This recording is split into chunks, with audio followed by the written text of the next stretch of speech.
পুলিশের পাশাপাশি র্যাবও মাঠে আছে। আমি যখন ক্যামেরাটি চালু করি তখন আমি কাশীপুর সুরভি পাম্পের সামনে থেকে আমি একদম নতুল্লাবাদ ক্রস হওয়া পর্যন্ত এই ভিডিওটি করব। দেখব কয় মিনিটে আমি নতুল্লাবাদ ঈদ পরবর্তী ছুটিতে যখন সবাই কর্মস্থলে যাচ্ছেন তখন নতুল্লাবাদের চিত্রটি আপনাদের দেখানোর চেষ্টা করব। তো কি পরিমাণ যানজট আছে সেটি মূলত দেখাবো। এখানে কিছুটা যানজট হতে পারে নতুল্লাবাদের যে চিত্র যেমনটি আমি দেখতেছি।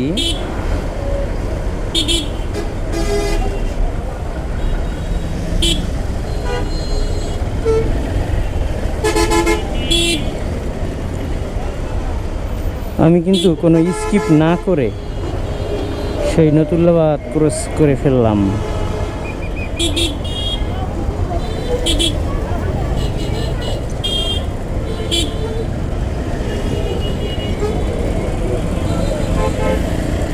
আচ্ছা, পুলিশের পাশাপাশি র্যাবও মাঠে আছে, যার জন্যই এত সুশৃঙ্খলভাবে মূলত এই যানজট নিরসন করা সম্ভব হচ্ছে।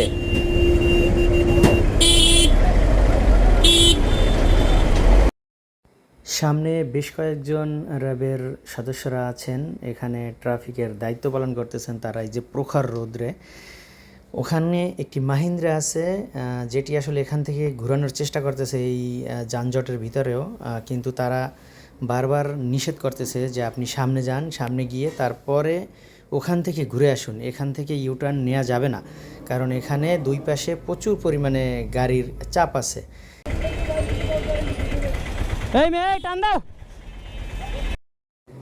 আইন শৃঙ্খলা না মানলে যা হয় আর কি।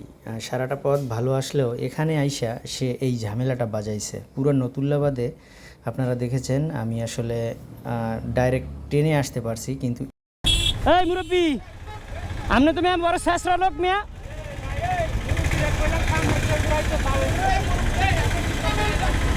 যত্রতত্র গাড়ি চালালে অল্প গাড়িতেও রাস্তাঘাটে জ্যাম লেগে থাকবে, দুর্ঘটনা ঘটবে, এটাই হলো যে স্বাভাবিক। র্যাব সদস্যদের বৈদ্যাঙ্গুলি দেখিয়ে সে কিন্তু এই জ্যামের ভিতরেও শৃঙ্খলা ভঙ্গ করে, আইন ভঙ্গ করে সে কিন্তু এখান থেকে ঘুরেই গেল। এদের জন্যই আসলে মূলত এই যানজটগুলো সৃষ্টি হয়। পুলিশ তো মানেই না, র্যাবের কর্মকর্তারা রাস্তায়, তারপরেও তাদেরকেও বৃদ্ধাঙ্গুলি দেখাই। এই যে থ্রি হুইলার, আমি কয়েকটি ভিডিও ছাড়াতে অনেকে কমেন্ট করেছে থ্রি হুইলারের প্রতি আপনাদের অ্যালার্জি। আরে ভাই, বড় বড় ড্রাইভাররা একজন সাধারণ ট্রাফিক সিগন্যাল দিলে সেগুলো মানতে পারে, আর এই যে থ্রি হুইলার এদের কোনো ডর ভয় কিছু নাই, আইন কানুন সম্পর্কে কোনো ধারণা নাই।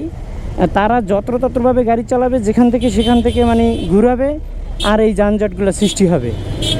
এই হলো যে মানে এই থ্রি হুইলারের অবস্থা। তো যাই হোক, আমি অলরেডি নতুল্লাবাদ ক্রস করলাম। ভালো থাকবেন সকলে, আল্লাহ হাফেজ। তুলনামূলক কিন্তু আসলে নতুল্লাবাদ সহ দক্ষিণ অঞ্চলে রাস্তাঘাটের যানজট খুবই কম।